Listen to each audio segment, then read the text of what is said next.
Hello and welcome to Gardening with Ben's award-winning podcast, as voted by Grow Your Own magazine and by my followers and listeners.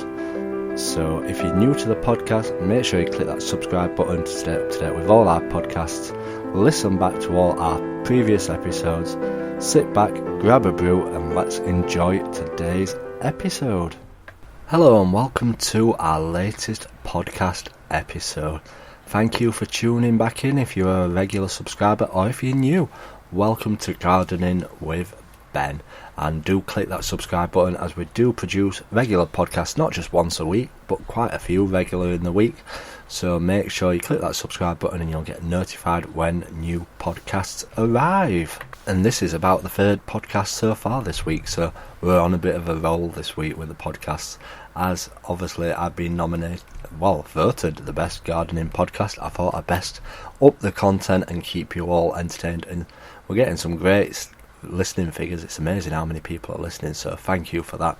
So today's episode is going to be all about looking after those fruit trees, bushes, plants while it's winter time, as now is the perfect time to be looking at fruit gardens. If you are wanting to grow fruit in your garden, now is the perfect time to be thinking about it. You might think, well, hang on, it's winter, nothing's growing. But you're wrong there. The main time to plant fruit is in autumn, winter time. And the reason behind that is because of the rain, really, and it helps them settle into where they want to grow. And if you were to plant them in summertime, they'd struggle to take root, and you'd have to keep them watered really well for them to get established and get growing.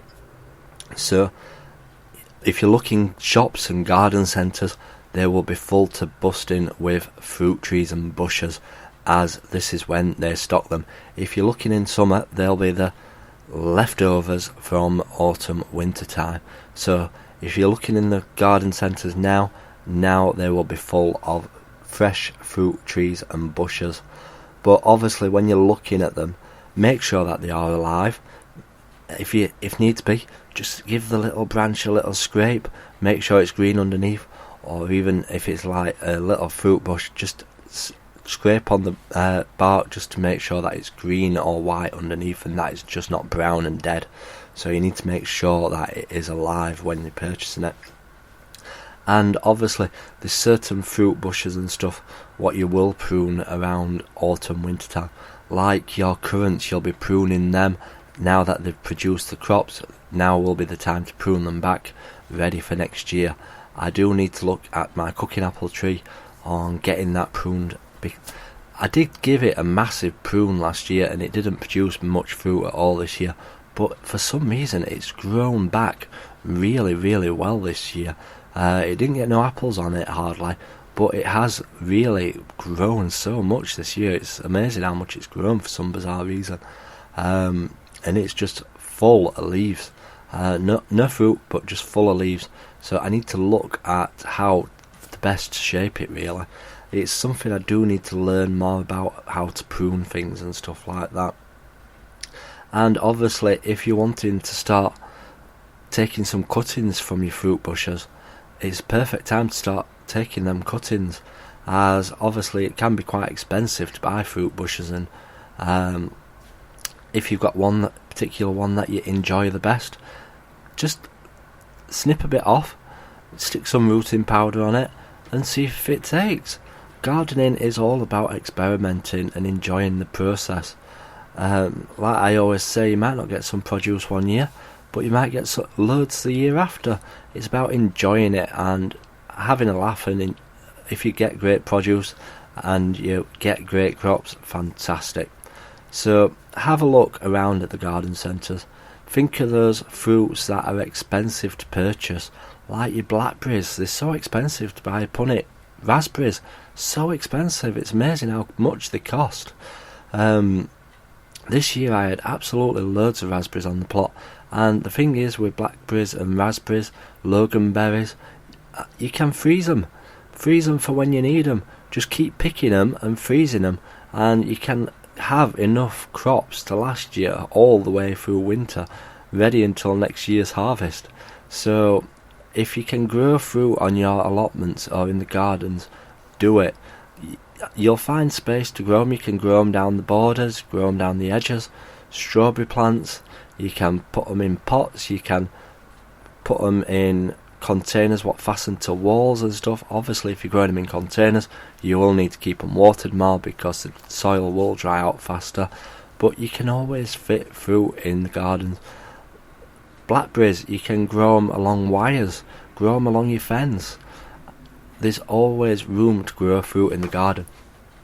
I wish that every single garden in the UK had one apple tree in it, because imagine how much fruit could be given to like the